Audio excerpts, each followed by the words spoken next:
asistencia que estamos compartiendo. Bien, estimado doctor Matuti, bienvenido. Quedamos atentos a su presentación.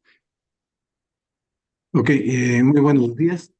Agradeciendo al equipo de Telesalud del Ministerio de Salud. Entonces vamos a empezar con el tema que se nos ha encomendado hoy día, y el cual es atención y manejo de traumatismo encefalocraneano moderado y severo, ¿no? Entonces, en este quehacer de la neurocirugía, cuando vemos pacientes con estas características, que hay una lesión a nivel del macizo craneal, ¿no? Vamos a ver que y hay un compromiso de tipo neurológico, ¿no? Y estamos pensando en una lesión de un paciente con un traumatismo encefalocraneano. Entonces, conceptualizando qué es el traumatismo encefalocraneano, va a ser toda lesión o injuria que sea causada por una energía de tipo cinética, ¿no? Que va a causar lesiones a nivel del cuero cabelludo, cráneo, meninges o a nivel del parénquima cerebral. Podemos ver acá en una representación esquemática un cráneo en el cual, paralelo al lado de esto, se ven las diferentes capas que se tienen a nivel del cráneo para llegar hasta el parénquima cerebral, ¿no? Tenemos la estructura ósea con su tabla interna, externa y su díploe, las capas de la dura madre, ¿no? La superficial y la profunda, la aracnoides, luego tenemos justamente pues la pía madre, ¿no? Entre la aracnoides y la pía madre está el espacio subaracnoideo por donde van a circular tanto el líquido cefalorraquídeo y van a estar presentes tanto las arterias como como las venas a nivel craneal, ¿no? Y por debajo de todas estas capas, lógicamente, está el parénquima cerebral con su corteza, que es en la parte más superficial, y la parte de la sustancia blanca que está más profunda. Y también vamos a ver que hay una serie de elementos de sustancia gris que están a nivel de las bases. Ahora, dentro de la epidemiología podemos ver estadística que se ha podido recopilar de nivel internacional, dentro de ellas estadística europea y americana, en las que nos manifiestan que van a haber 200 casos de TEC más o menos por 100.000 habitantes, ¿no? Ah, de estos, por cada 250 a 300 van a ser TEC leve, 15 a 20 van a ser moderados y 10 a 15 graves, ¿no? Entonces, eso nos da una idea de la cantidad de casuística que podemos tener a nivel regional, nacional, con esta patología que sigue siendo prevalente en nuestra región. Ahora, en Estados Unidos manifiestan que el 90% de muertes prehospitalarias son debidas a TEC, ¿no? En su estadística también ellos manifiestan que tienen más de casi 2 millones de lesiones cerebrales traumáticas, ¿no? De las cuales 275.000 necesitan hospitalizaciones, y tienen alrededor de 52.000 muertes, ¿no? Y tienen una casuística alta, ¿no? De pacientes que tienen discapacidad de larga duración, más o menos 90.000 hasta más. Ahora, dentro de las formas de presentación del TEC o las causas que generan TEC, ¿no? Sigue siendo en nuestra realidad los accidentes de tráfico, ¿no? O van a ser también los accidentes de tipo laboral, caídas, deportes, suicidios, ¿no? Y otro grupo más que están calificados como misceláneos o varios, ¿no? En esta gráfica podemos ver una doctrina que se llama la doctrina de Monroe y Kelly. ¿Qué es esa doctrina? Es una forma de tratar de abordar y entender cómo se produce la hipertensión intracerebral, ¿no? Que es la causa que genera al final el traumatismo encefalocraneano. En esta primera imagen vamos a ver que el componente intracraneal, ¿no? El principal componente en forma normal, lógicamente, lo representa el cerebro, ¿no? El cerebro, el cerebelo, el tallo encefálico que está dentro de la cavidad craneal. El segundo componente importante es la sangre arterial, ¿no? El tercer elemento importante es la sangre venosa y el cuarto es el líquido cefalorraquídeo. Si bien están en proporciones, no quiere decir que no sean importantes, sino tienen su importancia, sino acá lo que vemos es los volúmenes que ocupan en la cavidad craneal. Ahora, según la segunda imagen podemos ver cómo cambia, ¿no? Las características de la presencia de estos elementos dentro de la cavidad craneal, ¿no? Cuando se incrementa alguna masa intracraneal, como podemos ver acá en el ejemplo, vamos a ver que para autorregular la presión intracerebral, ¿no? El organismo va a permitir que haya primero salida del líquido cefalorraquídeo, ¿no? Y luego, si este mecanismo no permite que se controle la presión intracerebral, ya va a haber salida de sangre venosa, ¿no? Cuando ocurre esto, entonces vamos a ver que eh, va a seguir aumentando la presión intracerebral. En esta tercera imagen podemos ver que es mayor la masa intracraneana, entonces lo cual ha permitido que haya mayor flujo de líquido cefalorraquídeo y sangre venosa, ¿no? Entonces, en este momento ya llega pues a generar la hipertensión intracerebral porque los mecanismos de autorregulación no han podido compensar esta situación, ¿no? Entonces, acá estamos ya hablando de un paciente que está en hipertensión intracerebral. Ahora, ¿cuáles son los mecanismos de lesión del traumatismo craneoencefálico, ¿no? Ya mencionamos que el traumatismo craneoencefálico van a ser las fuerzas externas, que puede ser impacto, aceleración, desaceleración, ¿no? Que van a generar este cuadro. Entonces, y vamos a ver también que puede condicionar lo siguiente, puede condicionar una fractura de cráneo, o lesión a nivel tejido neural, o lesión a nivel de los vasos cerebrales. ¿Qué produce a nivel craneal? Puede ser una fractura lineal a nivel de la convexidad craneal o una fractura deprimida, ¿no? O podemos tener también lesiones de fracturas craneales a nivel de la base del cráneo, justamente, tanto en su compartimiento anterior, medio y posterior, ¿no? A nivel del tejido neural, ¿qué se va a producir? ¿No? Se producir contusiones cerebrales del parénquima cerebral, laceraciones cerebrales o la lesión axonal difusa, ¿no? Que es una lesión que generalmente produce un cizallamiento de los axones, ¿no? Y va a estar justamente, como el nombre indica, dispersada en gran parte o una parte del parénquima cerebral. Y a nivel de los vasos cerebrales podemos tener desde hemorragias petequiales, ¿no? La hemorragia subaracnoidea en el espacio subaracnoideo justamente, hematomas intraparenquimales, hematomas subdurales o hematomas epidurales, ¿no? Que es cómo se presentan muchos de estos casos. En estas fotografías podemos ver lo siguiente, ¿no? La primera es una ventana ósea donde se ve una fractura deprimida de cráneo, ¿no? Que lógicamente es quirúrgica porque la tabla interna del hueso, juntamente en relación con la tabla externa del hueso contiguo, está por debajo, ¿no? Y requiere manejo quirúrgico. Esta es la misma fotografía, pero en una ventana de tipo parenquimal, que además de la fractura ósea se ve un hematoma de tipo subdural a ese nivel, ¿no? Contiguamente vamos a ver una fractura lineal que no está deprimida, lógicamente no es de manejo quirúrgico, y en la parte inferior también vamos a ver un hematoma epidural pequeño que tampoco en ese momento no es quirúrgico, ¿no? Y en ese 3D del cráneo podemos ver la imagen superior en la cual se ve la depresión importante de la fractura de la convexidad del cráneo, ¿no? Es para tener una idea de ante qué situaciones nos podemos estar enfocados en ese tipo de traumatismos encefalocranianos. Dentro de la fisiopatología va a haber dos momentos, ¿no? Uno que es la injuria primaria, sobre la cual lamentablemente no se puede intervenir ni podemos hacer nada porque es la cual produce la lesión dentro del cráneo y sus demás estructuras, ¿no? Y la lesión secundaria, ¿no? La lesión secundaria, que es el objetivo del manejo de los pacientes con traumatismo cráneoencefálico. Entonces, la lesión primaria está catalogado, está definida como un tipo de disrupción de tipo física y funcional, ¿no? Del tejido cerebral por las fuerzas externas mecánicas que están aplicadas a través del cráneo, ¿no? Y el cerebro en forma directa o indirecta, ¿no?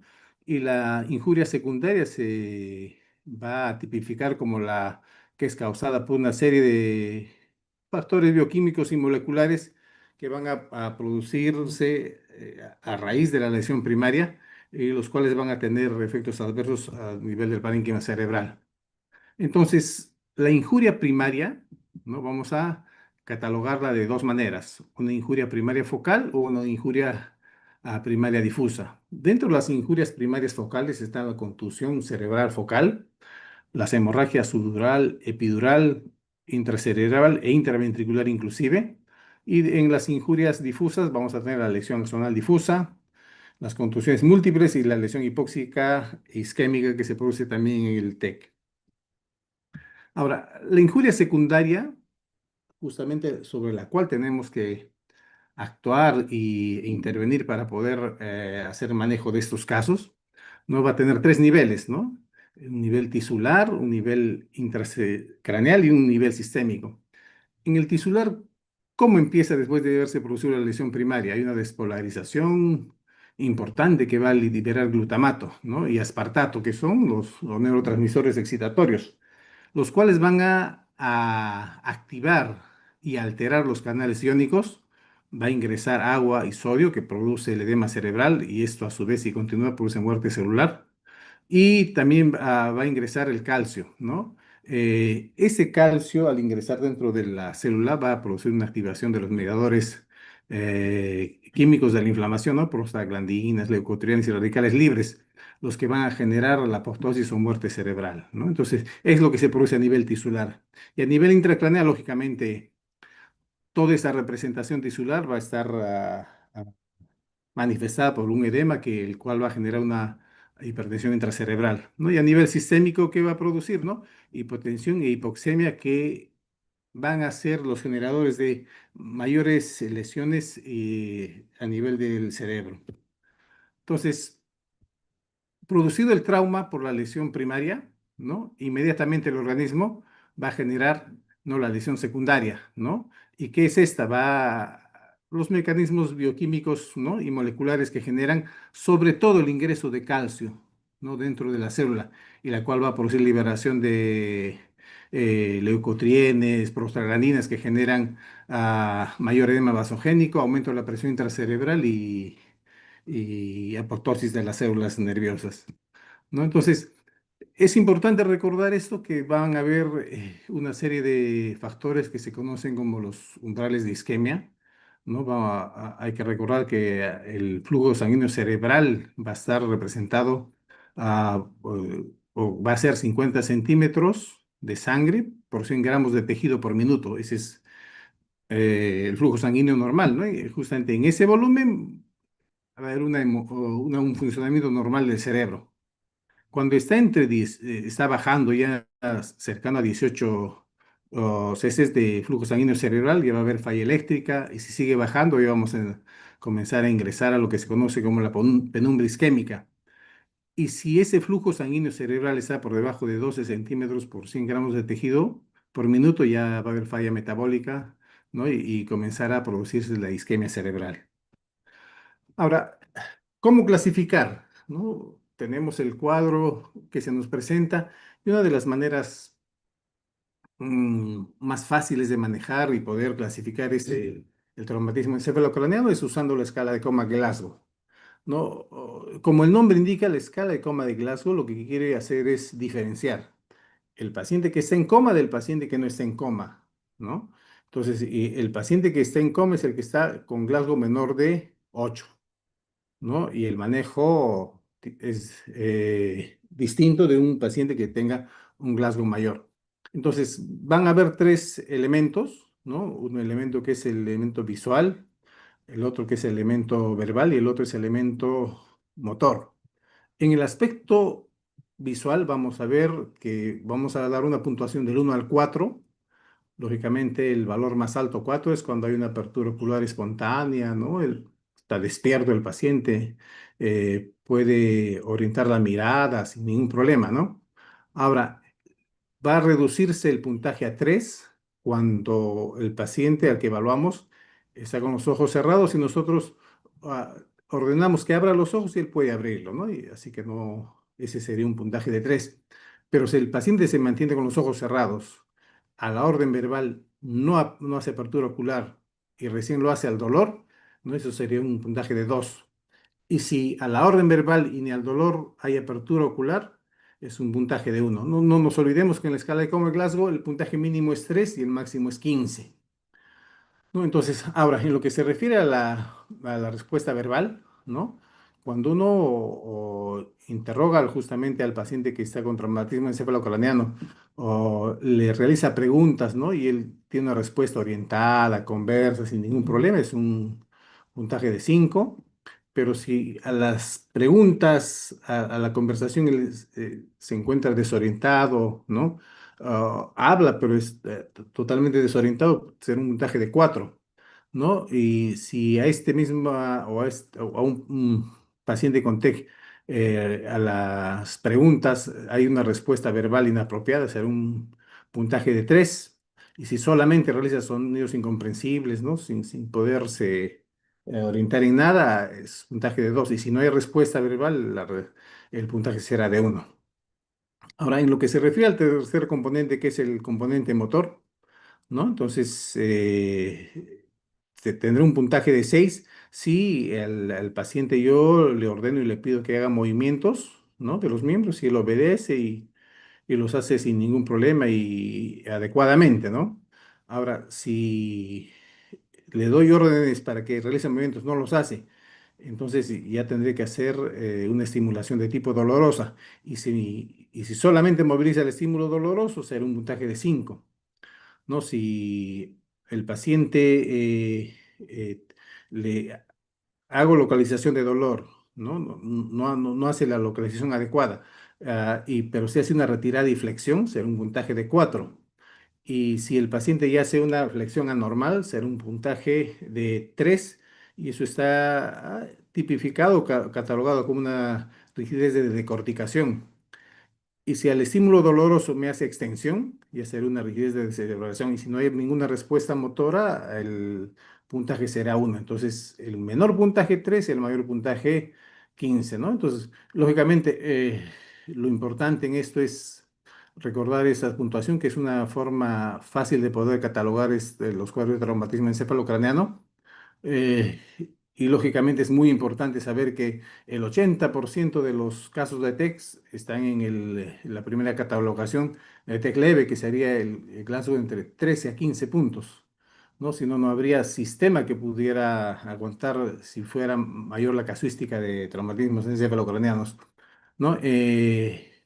Entonces, en el TEC moderado va a ser más o menos una escala de coma de Glasgow de 9 a 12, que va a estar entre 5 al 8%, y en el severo también la escala de coma de Glasgow es de 3 a 8 puntos y está entre el 5 al 10% del total de los casos de TEC, ¿no? Entonces, así es como evaluamos. Ahora, es importante recordar lo siguiente, que actualmente se están usando una serie de biomarcadores específicos del cerebro, ¿no? Que permite primero usar de manera más adecuada los servicios de exámenes auxiliares, ¿no? Y permite también ayudarnos a clasificar el tipo de pacientes que necesitan tomografía. Por ejemplo, hay la proteína GFAP, que es una proteína de tipo estructural que se encuentra sobre todo en los astrocitos, ¿no? Y también la UCHL1, que es una enzima de degradación que expresa exclusivamente cuando hay lesión neuronal, ¿no? Cuando encontramos este tipo de marcadores específicos, ¿no? Vamos a estar frente a pacientes que tienen tomografía, que tienen traumatismo encefalocraniano, que tiene lesiones intracerebrales. Entonces, en eso sería indicativo poder realizar una tomografía para ver el tipo de lesiones que puede presentar, ¿no? Y lógicamente, esos marcadores también nos ayudan a lo siguiente. Si no están presentes, ¿no? En sangre, entonces no sería indicativo de que hay una lesión a nivel de parénquima cerebral y no sería necesario realizar una tomografía, ¿no? Entonces, ayudan, son elementos más que se están añadiendo cada vez al manejo del traumatismo encefalocraneano. Entonces, ¿qué hacer? ¿No? Una evaluación inicial, ¿no? Para realizar un manejo inicial de estos pacientes. Primero, ¿no? Identificar, ¿no? En forma simultánea las injurias que pueda presentar y comenzarlas a atender de inmediato, ¿no? Entonces, podemos basarnos en el esquema que nos elabora el Colegio Americano de Cirujanos, ¿no? El ATLS, ¿no? Donde primero tenemos que tener un paciente en una situación cómoda, que esté con un monitoreo y registros de los signos vitales, ¿no? ¿Y qué cambios han habido de las versiones anteriores a la última versión? ¿No? Tenemos el clásico manejo con el ABCDE y en la última versión ya tenemos el anteponiéndose al A, el X, ¿no? Que se representa como la exsanguinación. Entonces, ahora ya de forma inicial y muy rápida hay que primero ver si el paciente tiene hemorragias externas graves, ¿no? Entonces, y hacer un control inmediato del sangrado como una prioridad absoluta, ¿no? Entonces, incluso antes de ver la parte de oxigenación, teníamos que ver que no haya un sangrado que esté produciendo o deterioro o de tipo vascular en el paciente, ¿no? Entonces, habría que hacer compresión directa, un packing, un torniquete que pueda controlar. Lógicamente, son procedimientos que se realizan en forma simultánea, no es hacerlos en forma aislada, ¿no? Y luego vamos a tener pues la A, que es que nos evalúa la permeabilidad de las vías aéreas, ¿no? Juntamente con inmovilización cervical, ¿no?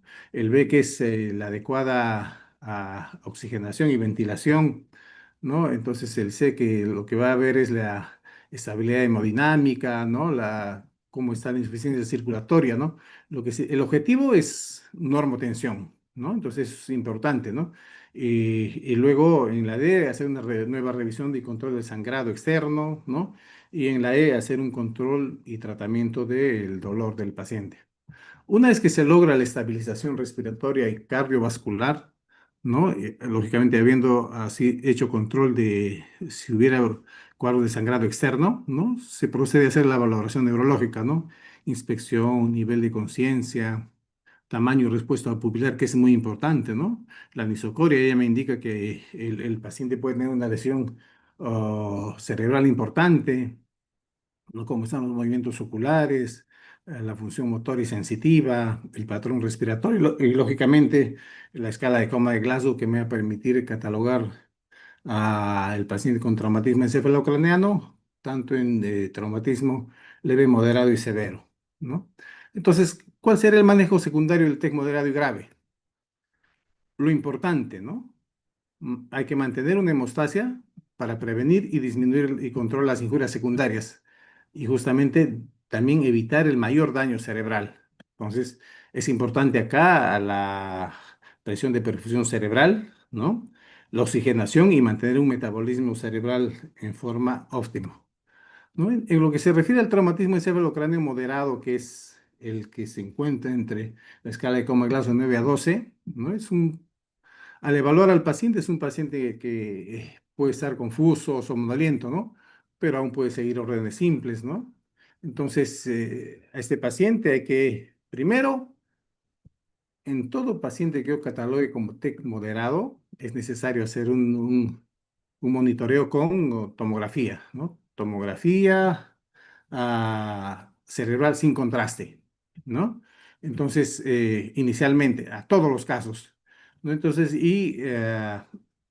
mantenerlos en observación, ¿no? Hasta esperar la respuesta de la tomografía y de acuerdo a eso usar la medicación que sea necesaria. Pero en estos casos, de todas maneras, y de acuerdo al ATLS, ver todos los parámetros que se usan para manejo de estos pacientes. Oxigenación y presión arterial, ¿no? Frecuencia respiratoria, porque no siempre estos pacientes tienen lesiones neurológicas puras, ¿no? Hay que ver también los otros sistemas, que es importante, ¿no? Entonces, esto es importante evidenciarlo para que uno pueda hacer un manejo adecuado. Cuando estamos ya frente a un paciente que tiene a la evaluación de la escala de coma de Glasgow que sea menor de 8 8 o menos, ¿no? El manejo ya tiene que ser optimizado de la siguiente manera. Todo paciente que tiene una escala de coma de Glasgow menor de 8 tiene que estar en intubación, ¿no? Tiene que ser un paciente con intubación endotraqueal y justamente con apoyo de oxígeno, lógicamente, ¿no? se hace una inmovilización cervical, ¿no? O se intuba al paciente, se pone a ventilación mecánica, permitiendo que haya parámetros adecuados de PCO2 que sea igual o ligeramente mayor a 35, una oxigenación adecuada y lógicamente la sedación que también es parte del protocolo de neuroprotección, ¿no? Se tendrá que evaluar los exámenes de laboratorio, ¿no? Se pedirán imágenes, ¿no? Si hay signos de edema cerebral o signos de herniación, inmediatamente se tendrá que iniciar con diurético osmótico, ya sea manitol o solución hipertónica, ¿no? A hacer una tomografía, ¿no? Si vemos que hay lesión que requiere un manejo quirúrgico, se tendrá que hacer la parte quirúrgica, ¿no? Pero si se soluciona y no encontramos lesiones que requieren manejo de cirugía con manejo médico, entonces ahí nos quedamos, ¿no? Pero lo importante de todo para el paciente con traumatismo encefálico grave es que tiene que estar en una unidad de cuidados intensivos, ¿no? Para hacer un monitoreo adecuado de la presión intracerebral. El paciente ya con traumatismo encefalocraneano grave, idealmente digo porque no siempre es factible y posible hacer esto, hay que hacer monitoreo de la presión intracerebral. Y tenemos muchas formas de hacer monitoreo, ¿no? Hay subdural, hay un catéter epidural, ¿no? Hay un transductor epidural, ¿no? El más adecuado, ¿no? Es el que se hace mediante un catéter intraventricular, ¿no? Porque nos permite, además de poder medir la presión intracerebral, nos permite también hacer manejo de presión intracerebral, ¿no? Si vemos que la presión aumenta, puedo hacer apertura del catéter y evacuar líquido cefalorraquídeo, ¿no? Y así estar haciendo también tratamiento simultáneamente. ¿No? Esta es más o menos la forma como se realiza, ¿no? Habitualmente coloca un catéter por un burhole en la parte frontal, sobre todo en el lado derecho, ¿no? Ese catéter se va a conectar a un monitor de catéter de presión intracerebral, ¿no? El cual nos va a presentar tres curvas, ¿no? Una P1, P2 y P3. Siempre la P1 es más elevada y ancha, la P2 es menos elevada que P1, pero picuda, y la P3 es nuevamente ancha, pero más baja que las dos anteriores, ¿no? Entonces, vamos a hablar de una presión intracerebral normal cuando es menos de 10 milímetros de mercurio, y si podemos que está moderada es entre 10 y 20 miligramos de mercurio, y cuando ya vemos que la presión está severa es mayor de 20 miligramos de mercurio y muy severa ya mayor de 40, que generalmente es incompatible ya la- con la vida del paciente, ¿no? Estamos frente a una situación ya no manejable posiblemente.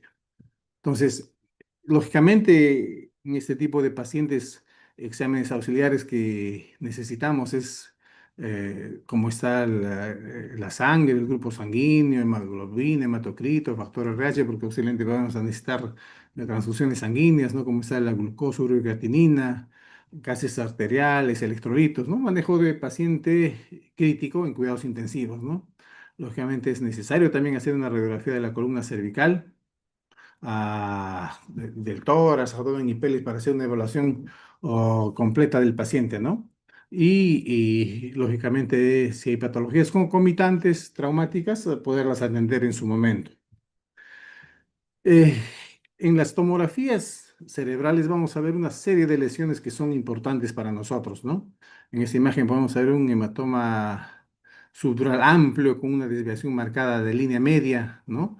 Que indica que está en hipertensión intracerebral. Y este tipo de pacientes, lógicamente, es quirúrgico por el volumen y todo, ¿no? Porque se puede estar presentando ya herniación, ¿no? O hay un colapso de las externas basales, puede haber también fracturas a nivel craneal, ¿no? Entonces, ¿y cómo hacer para evaluar esto, ¿no? Entonces, hay una tipificación o clasificación que se conoce como la clasificación morfológica o tomográfica de Marshall, ¿no? O de la Traumatic Coma Data Bank, ¿no? Entonces, ¿qué va a evidenciar esta clasificación tomográfica, ¿no? Primero, cómo están las cisternas basales. Segundo, si hay desviación de la línea media. Tercero, el tipo de lesión, tipo de masa que haya, y también puede predecir, de acuerdo al tipo de lesión que se pueda presentar, la mortalidad, ¿no? Entonces, esa clasificación se resume de la siguiente manera, ¿no? Si hay una desviación, si las cisternas, ¿no? basales están presentes, ¿no? El manejo es médico, pero desde el momento que están comprimidas o están ausentes, el manejo es ya quirúrgico, ¿no? Si la línea media no tiene desviación o la desviación es menos de 5 milímetros, el manejo es médico. Pero si hay una desviación mayor de 5 milímetros, el manejo es quirúrgico. En lo que se refiere a la masa, ¿no? Generalmente el traumatismo es pues o edema cerebral o hemorragia, ¿no? Si el volumen de la masa que se está evidenciando es mayor de 25 centímetros cúbicos, en la convexidad ya requiere una evacuación quirúrgica. Pero si la masa es menor de 25, puede aún hacerse manejo médico. Pero si la masa a nivel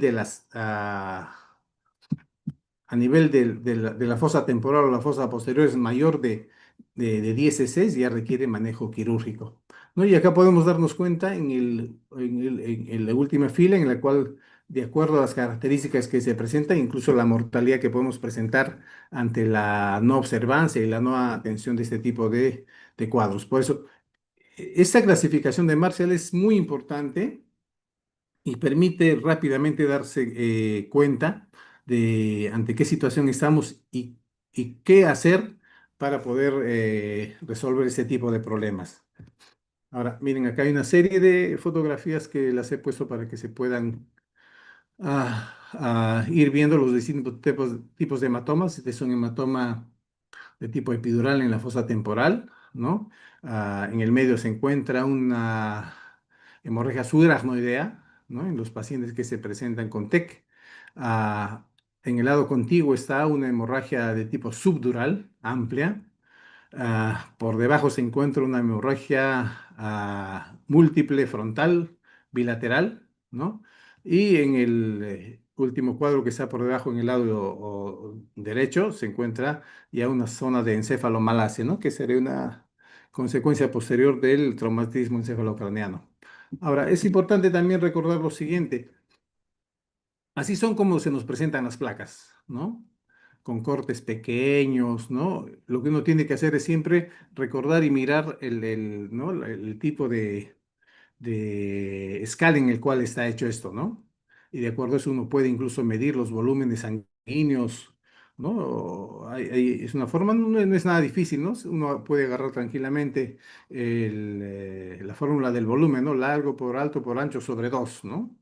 Y puede hacerlo esto con esa forma de calcular y puede determinar un cálculo promedio, ¿no? Muchas veces hay equipos tomográficos que con un software ya te pueden incluso indicar todos esos valores, ¿no? Entonces facilitan bastante el manejo de este tipo de cuadros, ¿no?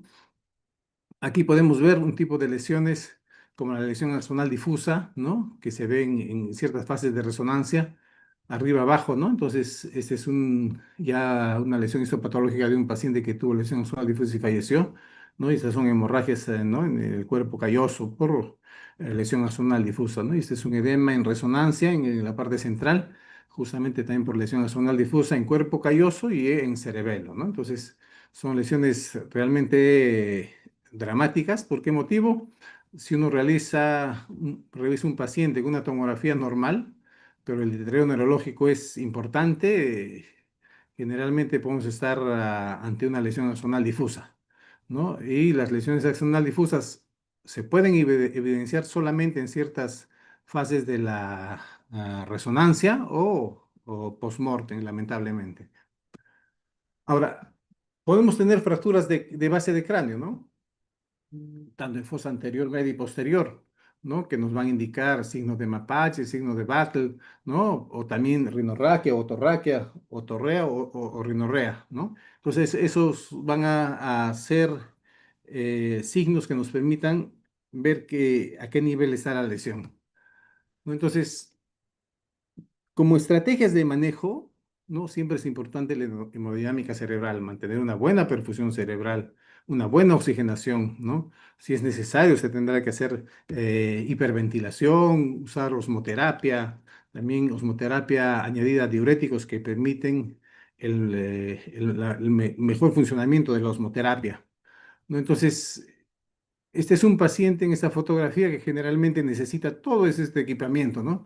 Equipamiento, acá vemos de monitoreo de presión arterial, los otros monitoreos de múltiples parámetros, y miren, muchas bombas de infusión que requiere una serie de insumos para manejo de un paciente con T grave, que lógicamente es la forma más adecuada de manejar estos pacientes, ¿no? Entonces, es importante recordar que la saturación de oxígeno tiene que ser mayor al 96%, ¿no? El CO2 tiene que estar entre 30 y 35 milímetros de mercurio, ¿no? O la natremia, los valores normales de 140 y 145, la glicemia, ¿no? En qué valores tiene que estar, ¿no? Alrededor de 100. La hemoglobina tiene que ser mayor de 10 gramos por decilitro, ¿no? Tiene que estar en normotermia, normocoagulabilidad, para que se pueda hacer un manejo importante. Entonces, hay una serie de medidas que se conocen como las de neuroprotección, ¿no? Entonces, ¿qué va a ser la neuroprotección? Es un conjunto de intervenciones de tipo farmacológico, ¿no? Que intentan a interrumpir o intentan mejorar la lesión secundaria, ¿no? Ante una injuria cerebral. Como habíamos mencionado en el principio, lamentablemente en injuria primaria no vamos a poder ya actuar. Lo que nosotros hacemos es evitar que avance la injuria secundaria, ¿no? Todo el manejo que se haga es justamente para eso, ¿no? Para evitar injuria secundaria, que es al final el punto importante de manejo del traumatismo encefalocraneano, ¿no? Entonces, dentro de una serie de insumos que se puede usar un diurético osmótico, ¿no? El manitol, ¿no? El manitol es un o ya viejo aliado nuestro, en el cual se puede usar manitol al 20%, ¿no? Que es un diurético osmótico importante, que va a permitir disminuir la viscosidad sanguínea, ¿no? Disminuye el volumen sanguíneo cerebral y aumenta el flujo sanguíneo cerebral, ¿no? Eh, Puede producir un efecto rápido y sostenido, ¿no? Sus efectos adversos son la hipovolemia, nefrotoxicidad y trastornos electrolíticos, ¿no? Y hasta cierto punto puede ser un manejo de tipo controversial, pero si se hace el manejo en forma adecuada, por ejemplo, muchas veces se manifiesta que no puede usar manitol en hipotensos. En UCI se puede usar manitol con, ¿no? O con cardiotónicos, ¿no? Que permiten el manejo del flujo sanguíneo, ¿no? Entonces, son cosas que se hacen, ¿no? Y se pueden hacer. Ahora, en lo que se refiere al manitol, la dosis generalmente, pues, es inicialmente se usa 1 a 2 gramos por kilogramo, ¿no? Porque se hay que pasar en 5 20 minutos y de sostén 0,25 a 0,50 gramos por kilogramo de peso, ¿no? Ya sabemos que su excreción es renal, ¿no? Si usamos con furosemida, eso ayuda a mejorar el funcionamiento del manitol, ¿no? Como diurético osmótico, se puede administrar 15 minutos antes, ¿no? La vida media del manitol está entre 3,5 a 4 horas, por eso adecuadamente hay que usarlo cada 4 horas, ¿no? Las desventajas, ¿no? Produce un desplazamiento de líquido del agua cerebral al vascular, incrementa lo que se refiere a como ventaja el flujo sanguíneo cerebral, ¿no? Produce hemodilución y disminución de la viscosidad sanguínea, mejora el transporte de oxígeno, ¿no? Porque permite que haya una mejor plasticidad celular, ¿no? Y ahí mejora la velocidad circulatoria. Ahora, en lo que se refiere a las desventajas, puede haber una aparición de eh, aumento de la presión intracerebral por un mecanismo de rebote, por eso hay que poder retirarlo paulatinamente, no bruscamente, ¿no? También cuando hay una osmolaridad mayor a 320, ¿no? Ya va a provocar daño renal, ¿no? Puede producir edema pulmonar por atrapamiento de las macromoléculas del manitol, justamente, que requeriría ya que se haga diálisis, ¿no? puede también generar sobrecarga circulatoria, hipopotasemia, ¿no? O un desbalance hidroelectrolítico y acidosis, ¿no? Y también por la zona de aplicación, cuando se usa una vena superficial, produce flebitis rápidamente, ¿no? Por eso hay que usar de manera más adecuada en venas de tipo profundo. Entonces, otro diurético osmótico que podemos usar también es la solución hipertónica, ¿no? Que puede ser entre el 3 al 23,4% que manifiestan en los estudios que se han hecho que la función reológica que va a tener entre estos valores va a ser similar, ¿no? Entonces, la solución hipertónica, incluso en unos estudios se cataloga como mejor que el manitol, porque es un buen expansor plasmático, produce mejor vasorregulación, controla mejor el edema cerebral por una modulación de tipo celular, ¿no? O mejora la perfusión cerebral por un que aumenta la presión de perfusión y disminuye el PIC, ¿no? Entonces, todo eso va a generar una disminución de la injuria secundaria. Ahora, dentro de del manejo de neuroprotección, también se tiene la hipotermia, ¿no? Que se usa, sobre todo se han hecho estudios en niños, ¿no? Que tienen TEC severo y como como un elemento más, ¿no? De manejo de TEC severo, no aisladamente, ¿no? En neuroprotección no hay un solo mecanismo aislado que se vaya a usar, tienen que ser todos en conjunto y todos en función de justamente mejorar la hipertensión intracerebral, ¿no? Se ha visto en estudios más o menos que han hecho a los 6 meses, se hizo un estudio en 102 pacientes, 40 se manejó con normotermia y la mortalidad fue de 78% y 62 con hipotermia, ¿no? Y la mortalidad disminuyó, ¿no? Entonces, lógicamente la hipotermia menor a 35 grados centígrados, ¿no? Entonces, lógicamente que necesita un aparataje especial, ¿no? De máquinas que permitan ir y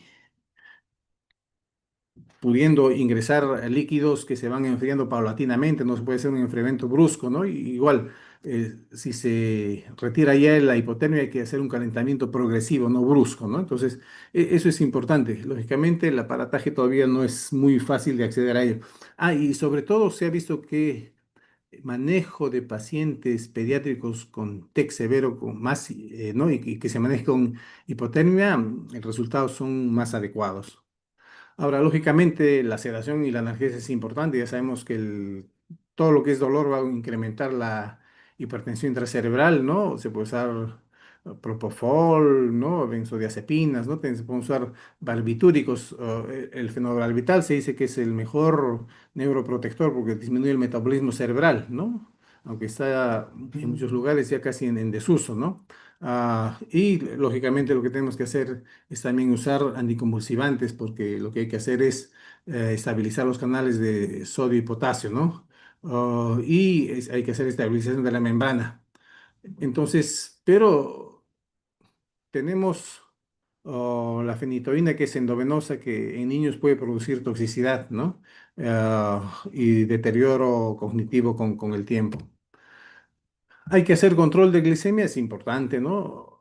Los mecanismos de lesión van a producir pues desnaturalización de proteínas, aumento del edema a nivel de las células nerviosas, ¿no? Va a haber supresión de regeneración de NADH, ¿no? Va a haber aumento de calcio, ¿no? Lo ideal es mantener la glicemia entre 100 a 150 miligramos por decilitro. Ahora, el ¿qué rol cumplen los glucocorticoides en traumatismo encefalocraneano? Se han hecho muchos estudios, ¿no? Hay estudios importantes, multicéntricos, aleatorizados, ¿no? El famoso CRASH, que ha tomado más de 10.000 pacientes en muchos centros y al final la recomendación fue que no se recomienda el uso de glucocorticoides, ¿no? Porque no va a mejorar la sobrevida en pacientes con TEC moderado grave, ¿no? Incluso pueden condicionar mayores complicaciones como infecciones, ¿no? Entonces, ¿y qué rol cumple la cirugía? ¿No? Entonces, como recordaremos, lo habíamos mencionado ¿no? La escala de Marshall, ¿no? Entonces, aquí tendríamos que hacer lo siguiente. Todo hematoma que tiene un volumen mayor de 25 cc en convexidad y 15 cc en fosas, necesita manejo quirúrgico, ¿no? Si hay una desviación de línea media mayor a 5 milímetros, el manejo es quirúrgico. Si hay colapso de cisternas basales, manejo es quirúrgico. Si hay signos de herniación, también el manejo es quirúrgico. Entonces, en todos esos casos, necesita manejo de quirúrgico, ¿no? Entonces, se ha visto que eh, las hemorragias intracerebrales, ¿no? Se van a estabilizar entre las 5 a 8 horas, pero también hay algunas hemorragias que pueden seguir aumentando de volumen hasta las 36 horas. Por eso es importante siempre, paciente con traumatismo craneoencefálico, el gran problema es que es una patología evolutiva, no es estática, ¿no? Entonces tenemos que monitorizar al paciente, si hay deterioro neurológico, volver a hacer una tomografía, ¿no? Y instaurar el tratamiento que sea más adecuado en su momento, si requiere a un manejo médico o manejo quirúrgico que, de acuerdo a cómo se esté presentando los casos, ¿no? Entonces, miren, estos son ejemplos de tomografías. Acá un gran hematoma epidural, ¿no? El mismo, con desviación marcada de la línea media. Este, lógicamente, es totalmente quirúrgico, no habría otra solución, ¿no? Este es un hematoma eh, epidural, ¿no? Justamente en una gráfica que se puede ver dónde se presenta, cómo se presenta, ¿no? Este es un hematoma subdural, ¿no? Amplio también, que desvía la línea media, hace colapsos del ventrículo lateral del lado izquierdo, ¿no? Y lógicamente este paciente requiere tener cirugía, ¿no? Otro ejemplo, hematoma subdural, miren, parénquima cerebral, hematoma vecino a este parénquima, de necesidad, lógicamente, quirúrgica. Este es un hematoma intracerebral, ¿no? Miren, a nivel de posiblemente cisterna de los ganglios basales, no hay desviación de línea media, ¿no? Hay leve colapso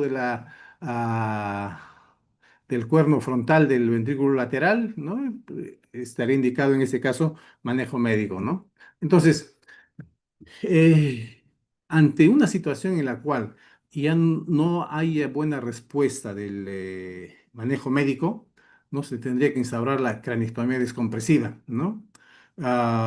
Justamente porque ya no hay respuesta al manejo médico. Se hace un control tomográfico y se ve que no está mejorando y se tendría que instaurar eso, ¿no? Se ha visto que en población pediátrica esto reduce el riesgo de muerte, ¿no? Y lógicamente no hay resultados de ensayos aleatorizados que confirmen esta información, pero si no tenemos buena respuesta al manejo médico, se tiene que instaurar esta terapia de craniotomía descompresiva, ¿no? Esta es una imagen en la cual, ¿no? El parénquima cerebral, miren, totalmente protruido a través de la craniotomía, ¿no? La dura madre cortada en forma estrellada, justamente para conservar esto que es lo más importante ¿no? de la economía de la persona, ¿no? El cerebro, ¿no? Y felizmente acá se puede ver todavía los vasos sanguíneos que están en buenas condiciones y el parénquima cerebral. Y justamente la craniotomía, la función es hacer eso, ¿no? Conservar, hacer una herniación dirigida, ¿no? Para evitar que haya una herniación ah, a nivel del agujero magno, ¿no? Entonces yo puedo permitir hacer una herniación dirigida hacia el lugar que yo voy a identificar como más adecuado y puedo hacer un manejo de hipertensión cerebral de esa manera, ¿no? Entonces es una foto de un paciente postcraneotomía descompresiva, ¿no? Se ve una depresión a nivel del cuero cabelludo, justamente porque no hay hueso a ese nivel. Miren, esa es una reconstrucción 3D que se ve que no hay hueso en ese nivel, ¿no? Esta es una tomografía, ya cuando inicialmente se ve la craneostomía y se ve la protrusión del parénquima cerebral por esa zona del defecto, ¿no? Y esta es una tomografía justamente inicial de este paciente en la cual está en esta situación. Entonces, también actualmente se está haciendo lo que se llama la cisternostomía, ¿no? Que es un procedimiento en el cual se hace apertura a cisternas basales, ¿no? Para permitir un buen drenaje líquido cefalorraquídeo. Y también es una manera de reducir la presión intracerebral severa, ¿no? Puedo hacer cisternostomía, ¿no? A nivel prequiasmática, la membrana del iliquid, ¿no? Entonces, a nivel punto cerebelosa, ¿no? Entonces, eh, y la función es justamente eso, ¿no? Eliminar líquido cefalorraquídeo para disminuir la presión intracerebral, pero lógicamente se necesita un poco de aparataje como microscopios que son necesarios para identificar adecuadamente las cisternas, ¿no? Ahora, hay nuevas perspectivas que se están usando y que se están estudiando, ¿no? Por ejemplo, marcadores de lesión cerebral, como ya habíamos hablado algunos al principio, que se están usando ya, ¿no? Aparte de eso hay pues las caspasas, la caspaína, también se puede estar ya, están en estudio y se están haciendo en algunos lugares microdiálisis, ¿no? Y oximetría de tejido cerebral, ¿no? Esas son las perspectivas de manejo que hay, ¿no? Lógicamente, en nuestro medio el traumatismo encefalocraneano sigue siendo una patología muy prevalente, ¿no? Y tenemos que estar siempre prestos a poder identificar claramente estos casos y poderlos o manejar o referir a un lugar que tengan un centro con capacidad de manejo de traumatismos craneoencefálicos. Bueno, eso es lo que quería traerles esta mañana. Si hubiera alguna pregunta, con todo gusto. Muchas gracias.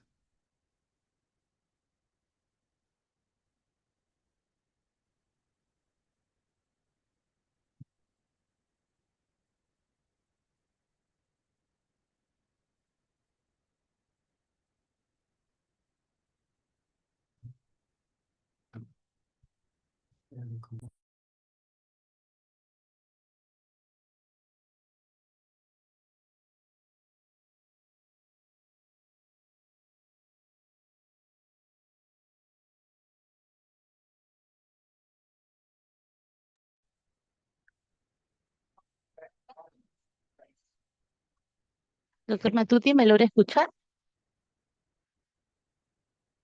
Sí, sí, sí, le escucho.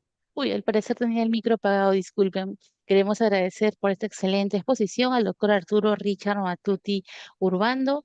Ahora vamos a ir con la ronda de preguntas, invitando a los participantes para que puedan realizar sus consultas a través del chat de esta plataforma Zoom y también a través de nuestro canal de YouTube, Telesalud Minsa Telecapacitaciones.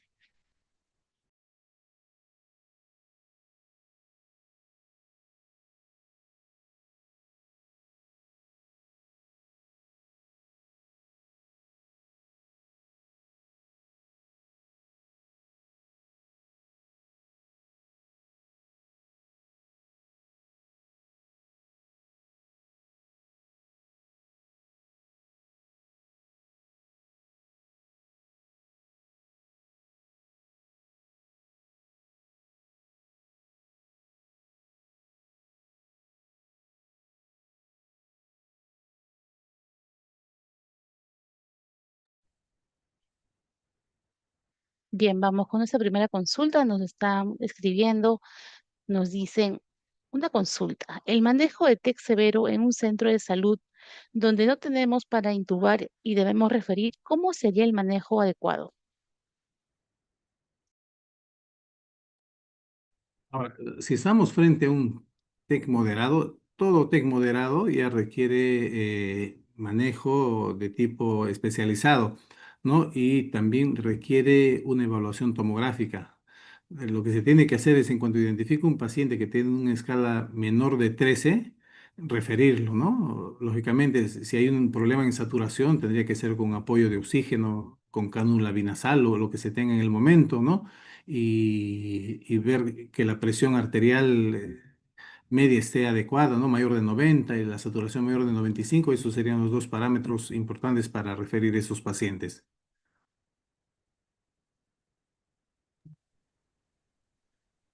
Correcto, doctor. Muchísimas gracias por su respuesta. Vamos a ir con la siguiente consulta. En un TEC moderado, ¿el paciente tendrá secuelas? ¿Se podrá recuperar? Ah, para responder eso, habría que primero evaluar cómo está la tomografía.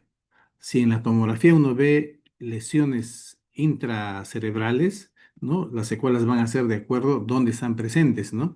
Si están presentes en área motora, puede tener lesiones de tipo o motor. En área sensitiva, ¿no? frontal, basal, ¿no? Puede haber incluso cambios de conducta, de comportamiento.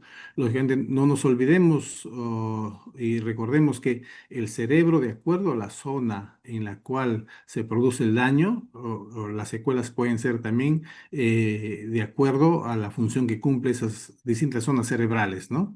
Entonces, pero eso sí necesita un manejo de tipo tomográfico, por eso todos los pacientes que tengan TEC moderado ya necesitan evaluación tomográfica.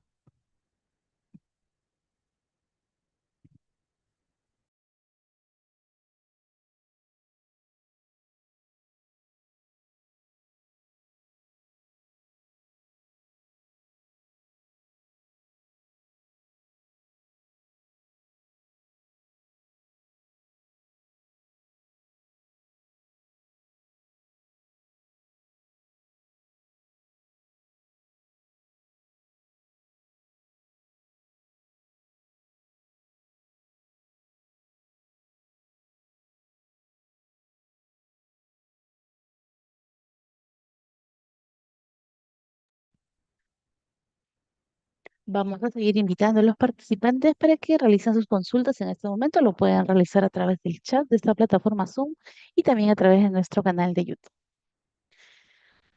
Doctor Arturo, ya para ir finalizando la sesión, por favor, queremos pedirle sus palabras finales para todos los participantes acerca del tema que hemos visto el día de hoy. Sí, el traumatismo cráneoencefálico sigue siendo una patología prevalente.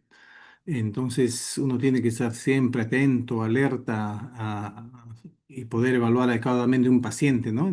Ante signos que uno identifique que requiere otro tipo de manejo, ¿no? Siempre buscar el lugar donde mejor se pueda manejar estos pacientes, ¿no? Lamentablemente los pacientes con TEC moderado a severo son de manejo ya de tipo hospitalario, no se puede manejar en nivel primario lamentablemente hasta que las condiciones y las instalaciones todavía no lo permitan.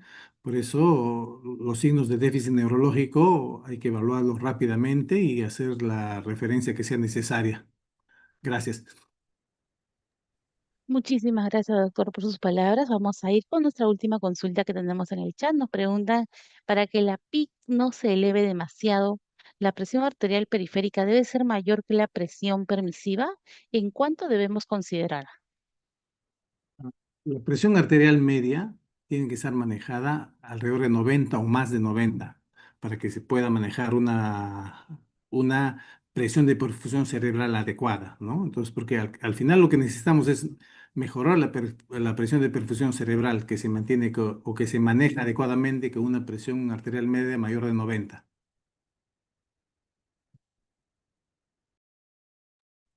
Correcto, doctor. Muchísimas gracias por la aclaración. Vamos a agradecer nuevamente al doctor Arturo Matuti, que nos ha acompañado el día de hoy. Muchísimas gracias, doctor. Ha sido un gusto tenerlo el día de hoy con nosotros y esperamos que nos pueda volver a acompañar en una siguiente oportunidad. Ok, muchas gracias a ustedes. Gracias. Muchísimas gracias, doctor. Que tenga un buen día. Agradecemos también a todos los participantes y recuerden suscribirse a nuestro canal de YouTube, Telesalud Minsa Telecapacitaciones, visitando también nuestras redes sociales para mantenerse informados sobre las próximas actividades educativas. Hemos dado por finalizada la sesión de hoy. Que tengan todos un bonito fin de semana.